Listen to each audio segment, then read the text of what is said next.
မိတ်ဆွေများမင်္ဂလာပါခင်ဗျာကျွန်တော်ဒီနေ့မိတ်ဆွေများကိုတင်ပြပေးမယ်အကြောင်းအရာလေးကတော့အဖနဲ့သားနှစ်ဦးကြားဝယ်လို့အမည်ပေးထားတဲ့အကြောင်းအရာလေးပဲဖြစ်ပါတယ်ဒီအကြောင်းအရာကကျွန်တော်နဲ့ကျွန်တော်သားကြီးအများသိကြတဲ့မင်းမောင်ကိုပေါ့ဗျာကျွန်တော်တို့ကိုကြောပေါ့ကျွန်တော်တို့သားဖနှစ်ယောက်ကြားမှာနှစ်ရှည်လများရှိခဲ့တဲ့အကျိတ်ခဲပြဿနာလေးတစ်ခုကြောင့်တင်ပြလိုခြင်းဖြစ်ပါတယ်ဒီအကြောင်းအရာလေးကိုကျွန်တော်စာစီရေးတဲ့အခါကျတော့အဖနဲ့သားနှစ်ဦးကြားပဲညီပေးထားပါတယ်ခင်ဗျာမိတ်ဆွေများနားစိတ်ခါသားကြည့်ကြပါဦးခင်ဗျာအဖနဲ့သားနှစ်ဦးကြားပဲ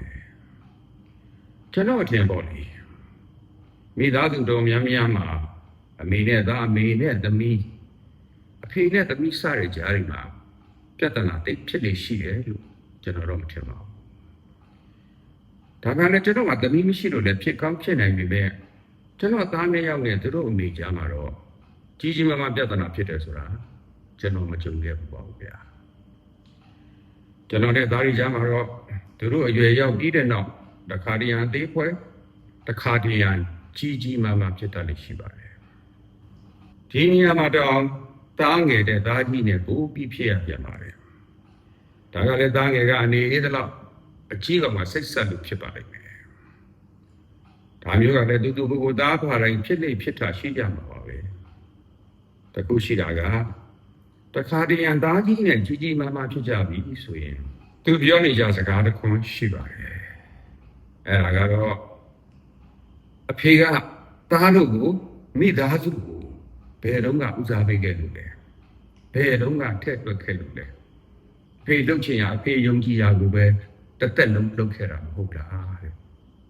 ဒါသူပြောနေကြစကားပါသူကအဲ့ဒီလိုပြောနိုင်ကျွန်တော်မှပြန်ဖြေစရာစကားမရှိသလိုစိတ်ထဲမှာလည်းတော်တော်ကိုမကောင်းဖြစ်ရပါတယ်တကယ်တော့ကျွန်တော်မှသူ့ကိုပြန်ရှင်းပြစရာအချက်လက်အကြောင်းအရာရှိပါတယ်ဒါပေမဲ့သူနားနဲ့နိုင်တယ်မထင်သလိုရှင်းပြကမှပိုရှုပ်သွားမယ့်အနေအထားမျိုးကိုတစ်ဖက်မှာလည်းသူပြောတာကမှန်တယ်တော့မှန်နေတာဒီတော့ကျွန်တော်ဘာမှမတုံ့ပြန်ပဲနဲ့ပဲနှုတ်ဆက်ပြီးလိုက်နေရှိပါတယ်သူ့မှာငယ်ဘဝကစိတ်ဓာတ်ရရှိခဲ့ပါတယ်1988ခုကျွန်တော်အထိတ်သိမ်းခံရတဲ့အချိန်သူ့တက်က9နှစ်4တန်းကျောင်းသားသူ့ညီကျွန်တော်သားငယ်ကောင်ကလာသားပဲရှိသေးတဲ့အချိန်ပါတာကြီးကတည်တတ်နေပြီဆိုတော့ကျွန်တော်ရှိတဲ့တနစ်တာကလာ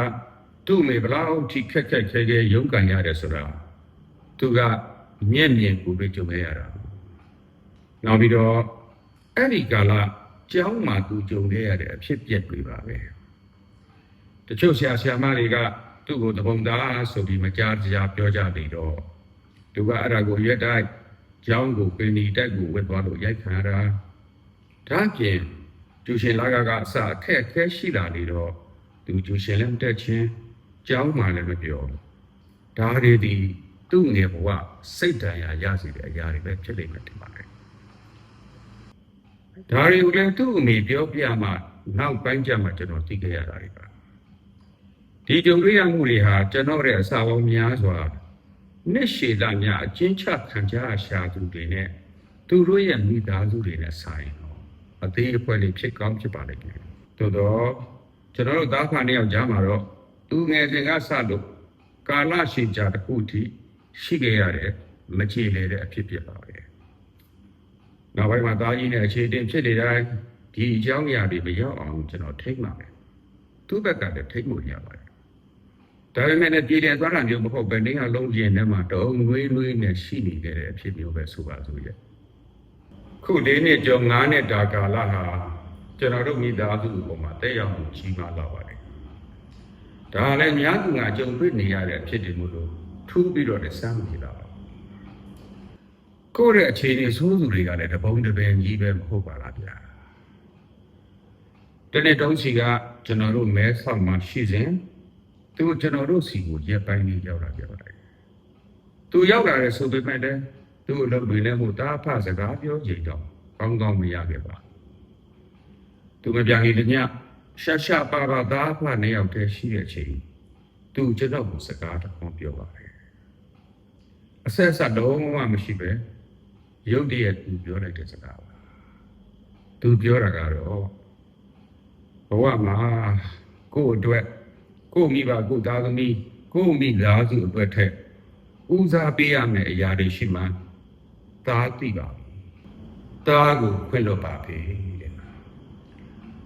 ကျွန်တော်ဘာမှပြန်မပြောပြပဲသူ့ကိုငေးကြည့်နေပါတယ်ရေထဲမှာလည်းကျေနပ်သွားလိုက်တာလေဩသူ့တင်ယူတက်မြတ်သွားပြီဒီလေးနေ့ကျော်9နှစ်တာကာလအတွင်းသူတွေ့ကြုံခဲ့ရတဲ့ကြမ်းတမ်းလာတဲ့အဖြစ်အပျက်တွေကနေပဲသူ့ကိုသင်ပေးသွားတာဖြစ်ပါတယ်တစ်ချိန်လုံးကဖခင်ဖြစ်သူကျွန်တော်ပေါ်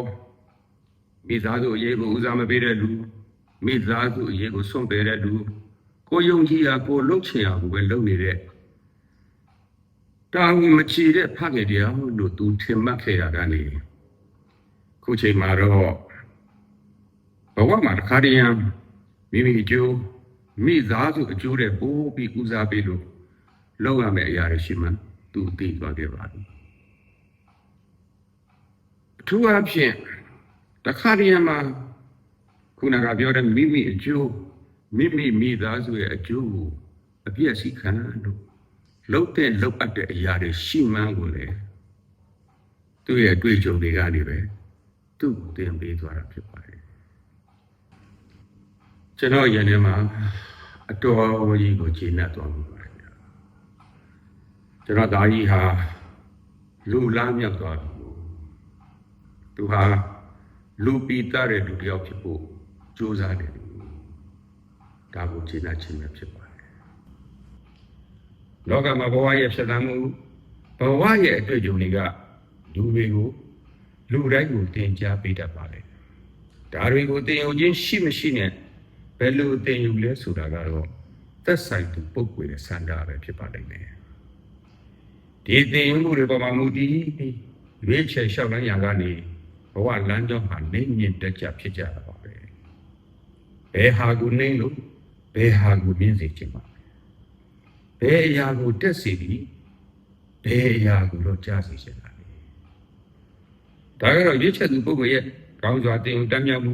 သူ့ရဲ့လောကအမြင်သူ့ရဲ့တကူရေးစံတသူ့ရဲ့အများပေါ်မှာထားတဲ့စေတနာအထူးသဖြင့်တော့သူ့ကိုယ်သူပေါ်ထားတဲ့လေးစားမှုအပေါ်ပဲမူတည်လိမ့်မယ်လို့ကျွန်တော်ထင်ပါတယ်ဘဝမှာတစ်ခါတည်းရွေးချယ်စရာလမ်းကြောင်းနှစ်ခုဟာဖြောင်မြောင်ကြီးစန့်ကျင်နေတတ်ကြပါတယ်တခုကအချိန်တိုအတွင်းမှာတိုးတက်ကြီးပွားချမ်းသာသွားစေမယ့်လမ်းကြောင်းမျိုးပါနောက်လမ်းကြောင်းတစ်ခုကတော့ပထမလမ်းကြောင်းရဲ့စန့်ကျင်ဘက်မကြီးပွားမတိုးတက်ရုံနဲ့မကကိုယ့်ရဲ့လက်ရှိအခြေအနေပါပြိုကျပျက်စီးဆုံးရှုံးသွားမယ့်လမ်းကြောင်းမျိုးပါပိုဆိုးတာကကိုရွေးချယ်လိုက်တဲ့လမ်းကြောင်းဟာမိမိတယောက်တည်းမကကိုမိသားစုကိုအတိုင်းဝိုင်းကိုပါထိခိုက်နစ်နာသွားစေမယ်ဆိုရင်ပိုဆိုးတာပေါ့သို့တော့ဘယ်လိုပဲနစ်နာဆုံးရှုံးမှုတွေရှိပါစေဘဝမှာတစ်ခါတည်းဒီလမ်းကြောင်းမျိုးကိုကျွန်တော်တို့ရွေးချယ်ကြရတာပါပဲကိုလေးစားသောအဖြစ်ပေါ့ကျွန်တော်ယူဆကတော့ဘာကိုပင်ရွေးချယ်သည်ဖြစ်စေမိမိကိုလိပ်ပြလုပ်လို့ကအရေးကြီးဆုံးလို့ယူဆမိပါတယ်အနည်းဆုံးတော့ကိုရွေးချယ်လို့အပေါ်ကိုလုပ်နေတဲ့အရာပေါ်ကိုယ်တိုင်ယုံကြည်ဖို့ကိုလိပ်ပြတတ်နေဖို့ပါပဲမေတ္တာရည်လျက်စင်ဝါနားဆင်ပေးကြတဲ့မိတ်ဆွေများအပေါင်းဘေးရန်ကင်းကိုကျမ်းပါပါစေလူသောဆုညာနဲ့ပြေပါကြပါစေခင်ဗျာ